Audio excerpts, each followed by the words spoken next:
honestly, the conversation that we're having right now, it's like one of those deja vu moments, a Groundhog's Day moment, because I remember I had this conversation on another podcast in 2016, in 2020. Now it's 2024. It's going to happen in 2028. Democrats are going to keep punting it. They're going to, make themselves vulnerable, lead from behind, never get ahead of it. I want to say this, that the data shows that foreign-born individuals, like your parents, my parents' generation, commit less crimes than people born here. Foreign-born individuals, immigrants, actually are an economic boon to the communities that they go to. They do the jobs that no one wants to do. And you talked about empty buildings and empty villages and empty towns, right?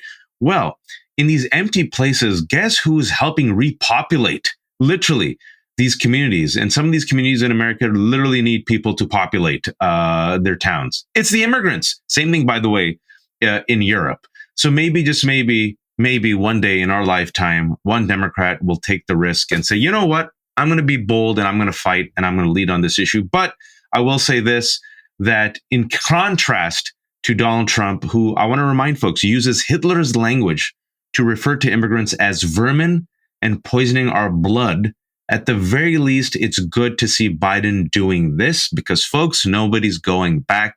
And it's cruel to assume that these people will go back. And I'll remind folks that 4 million of these undocumented are kids. And maybe, just maybe, we should give them a pathway towards some sort of legal status so they don't live in the shadows. But it's an easy prey, right? Immigrants are always easy. Undocumented immigrants are always easy, Danielle. They're the lowest, they're the lowest fruit. You can always just hit them. They're the lowest piñata for every election. And in this election, we have another, in my opinion, historically, what was a low piñata, and in the last few years, they gained some recognition. They even got a month.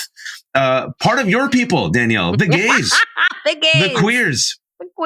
Yeah, you guys have a month, and everyone thought, oh, the month, everything's good for the gays. They have a month, they have Tony Awards, they have a few elected officials, skinny jeans. It's gay marriage. They've finally made it.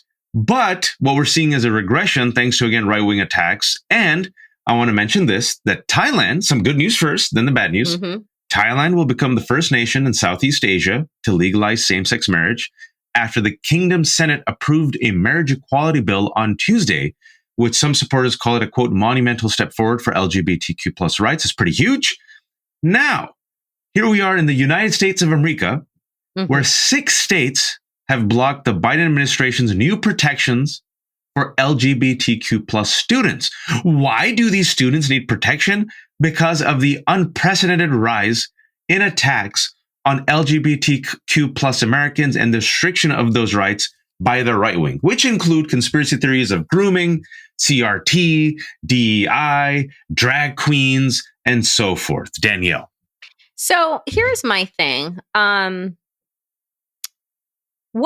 said this earlier. I said this earlier when we were on our friend Mary's show, and I'm going to say it again here. I think that as we watch around the world, nations make leaps and bounds in terms of gender equity, in terms of abortion, right? As America has turned back the clock on abortion, we see Mexico pass, Mexico, a Catholic country, pass national abortion rights. Didn't Ireland do it recently also? Yep. Super Catholic. You see these countries like a Thailand making moves in the right direction. And what I believe is going to end up happening in the United States that is now past, 500 anti-trans, anti-LGBTQ bills.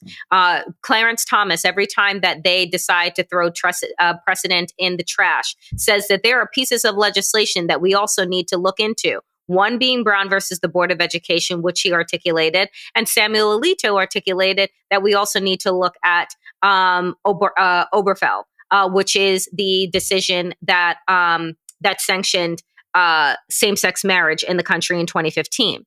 And what I believe is going to happen is that there is going to be, over the next 30 years, a mass exodus from the United States of America. If Donald Trump becomes president, right, then they're going to fast track all of the things that they are doing bit by bit and bite by bite in this country right now.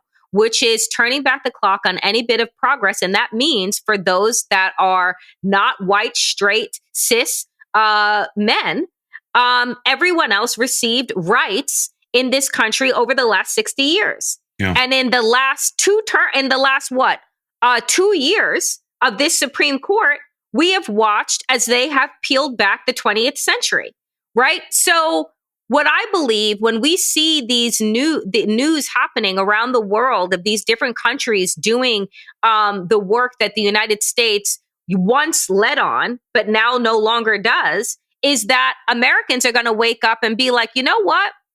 Not only does Thailand have nice weather, right? And the food is pretty good, but they got more rights than we do. And I think I may want to go there, right? And you're going to start seeing countries, I believe, court, right? Yeah. The upper echelons of Americans say, come to our universities, come work in our companies, come flee your oppressive backwards country. We'll make room for you here. I believe that we are going to see that over the next 3 decades. I don't think you're wrong. And I'll give you an example. It's not just the upper echelon, but also young people, students, and workers.